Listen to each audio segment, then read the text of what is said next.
수자생활 튜터링 프로그램의 튜터를 맡게 된 20학번 서리나입니다. 이 영상에서는 데이터 이야기에 대해서 다뤄볼 건데요. 저는 이 데이터 이야기를 크게 데이터란 무엇인가와 데이터 정리하기로 나누어 보았습니다. 이 영상에서는 일단 전체적으로 데이터를 이해한다고 보시면 될 것 같습니다. 강의에 들어가기에 앞서 저는 통계학의 전체적인 틀을 한번 살펴보려고 하는데요. 왜냐하면 통계학의 범위가 굉장히 넓기 때문에 학우분들께서 헷갈려 하실 수도 있고, 그래서 이렇게 한번 전체적으로 살펴봄으로써 저희가 지금 배우는 범위가 어디인지도 확인할 수 있는 시간을 갖도록 하는 것입니다. 먼저 통계학은 크게 기술통계학과 추론통계학으로 나뉘는데요. 그리고 이 기술, 추론통계학은 또 다시 각각 두 가지로 나뉘게 됩니다. 통계학은 그래서 위에서 아래 순서대로 이렇게 배우게 되고요. 저희는 오늘 통계학의 기본인 데이터에 대해서 이해하는 것과 더불어 표 그래프로 나타내는 기술통계에 대해서 중점적으로 한번 다뤄볼 예정입니다. 네, 그렇다면 이제 데이터에 대해서 배우도록 할 건데요. 도대체 통계학인데 어째서 데이터를 배우려고 하는 것인가 의문이 드시는 학우님들도 있을 것 같아요. 그래서 저희가 데이터를 배워야 하는 이유를 한번 통계학의 정의를 통해 살펴보도록 하겠습니다. 통계학이란 데이터를 수집 정리하고 과학적으로 분석하여 의사결정자에게 최적의 정보를 제공하는 재반 방법론을 연구하는 학문인데요. 이렇게 데이터를 수집 정리하고 과학적으로 분석하기 때문에 이런 데이터에 대해서 알아가는 것이 통계학의 기본 중의 기본이라고도 할 수 있습니다. 그렇다면 숫자 생활에서는 어떤 데이터를 배울까요? 숫자 생활에서는 크게 데이터를 두 가지 종류로 나누게 되는데요. 이게 한 종류의 두 가지로 나뉜다는 게 아니라 종류 자체가 두 가지로 나뉜다는 개념이에요. 그래서 이게 솔직히 헷갈리실 수도 있을 것 같아서 학우님들의 이해를 돕기 위해 예시를 하나 가지고 왔는데요. 여기 10살짜리 여자아이가 있다고 가정을 해봅시다. 이 10살짜리 여자아이는 나이로는 10대, 그리고 성별로는 여성으로 분류를 할 수 있죠. 이렇게 두 가지의 종류로 분류를 하게 되는 겁니다. 데이터도 이렇게 두 가지의 종류로 구분을 하게 되는데요. 먼저 데이터 종류 첫 번째 버전은 1차 자료와 2차 자료입니다.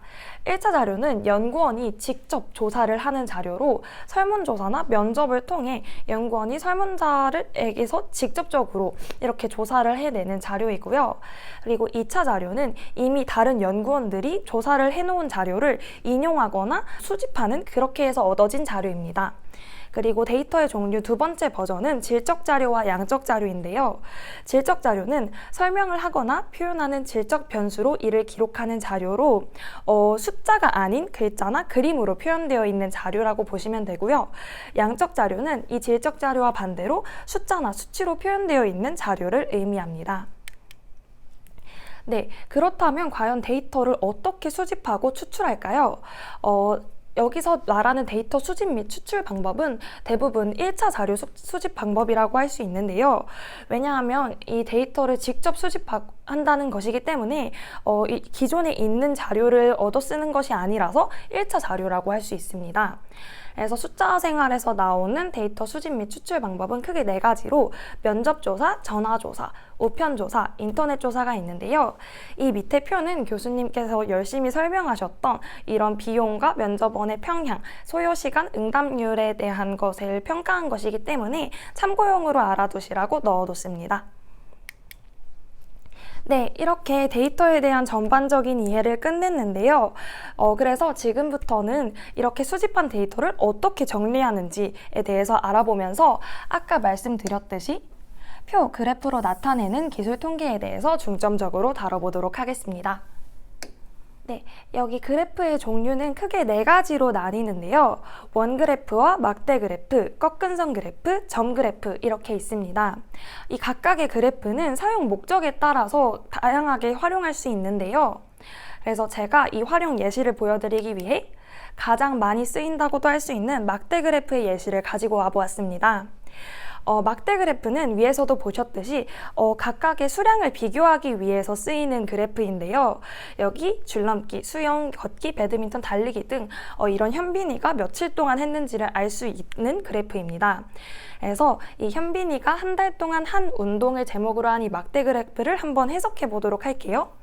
저희는 이 그래프를 통해 현빈이가 한 달 동안 한 운동인 줄넘기, 수영, 걷기, 배드민턴, 달리기 중 8위를 기록한 줄넘기를 가장 많이 하였으며 그 다음으로는 7위를 기록한 달리기, 그리고 그 다음으로는 6위를 기록한 걷기와 5위를 기록한 수영, 마지막으로 가장 적은 횟수인 4위를 기록한 배드민턴 순으로 운동을 하였음을 알 수 있다는 결론을 도출해낼 수 있었습니다.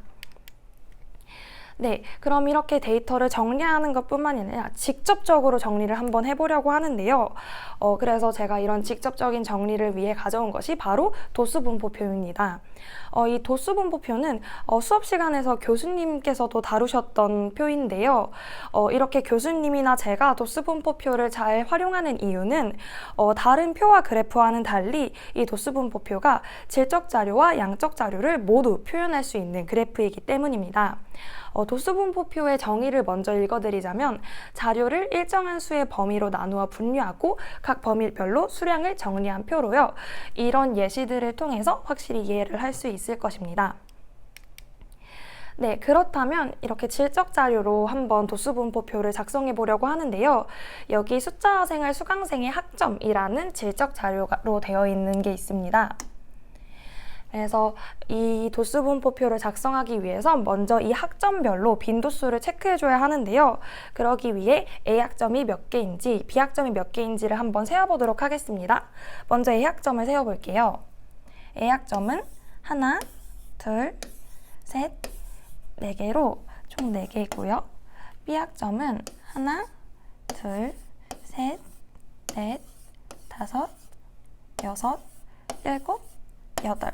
그래서 총 8개. C학점은 하나, 둘, 셋, 넷. 이렇게 4개. D학점은 하나, 둘, 셋. 이렇게 3개. 그리고 F학점은 1개로 총 20개의 학점이 있습니다. 그럼 이거에 대한 상대도수는 그럼 어떻게 구할까요? 상대도수는 여기 나와 있듯이 fi를 n으로 나눠주면 되는데요. fi는 i번째 계급의 빈도수로 이 각각의 빈도수를 의미합니다. 그리고 이 n은 총 관찰 개수로 여기 있는 20이라고 할 수 있죠. 그래서 이 상대도수를 구하려면 a의 상대도수는 이 4를 20으로 나눈 것이 되겠죠? 그래서 4를 20으로 나누면 0.2, 0.4, 0.2, 0.15, 0.05로 상대도수의 합계는 총 1이 됩니다. 그럼 이제 백분율을 구해보도록 할 건데요. 백분율은 상대도수의 100을 곱하면 됩니다. 그래서 백분율은 20, 40, 20, 15, 5, 100 해서 이렇게 질적 자료의 도수분포표를 완성할 수 있습니다. 이번에는 양적 자료를 활용하여 도수분포표를 작성해 보도록 할 건데요. 양적 자료를 활용한 도수분포표는 확실히 질적 자료를 활용한 도수분포표보다 복잡한 것이 사실이지만 이 작성 순서를 잘 활용하기만 한다면 쉽게 작성하실 수 있습니다. 먼저 이렇게 학생들의 몸무게가 나열되어 있는데요. 여기서 최대값과 최소값을 찾아보도록 하겠습니다. 최대값은 아무래도 이 70이고 최소값은 40이겠죠? 그래서 이렇게 적어주고요. 그럼 이제 계급의 수를 구해볼 건데요. 총 관찰 개수는 20개이기 때문에 20을 10으로 나눈다면 2가 되겠죠. 그리고 이제 계급 구간을 구할 텐데 최대값은 70, 최소값은 40이기 때문에 2를 나누면 30이 되고요. 계급의 수인 2로 나눠주면 15가 됩니다. 그래서 계급 구간이 15인 이런 계급이 만들어지겠죠? 그럼 이제 이 계급을 채운 후 각 계급의 빈도수를 세워주시면 되는데요. 한번 이 계급을 채워보도록 하겠습니다. 최소값이 40이니까 이 몸무게의 계급 구간을 활용해서 55까지 써주시면 되고요. 이 다음에는 55가 아니라 56부터 써주셔야 합니다. 그래서 71이 되겠죠? 이렇게 계급의 수가 2가지인 계급이 나왔고요. 각각의 빈도수를 세워주시면 됩니다. 그래서 40부터 55까지 해당하는 몸무게를 한번 세워보도록 할게요.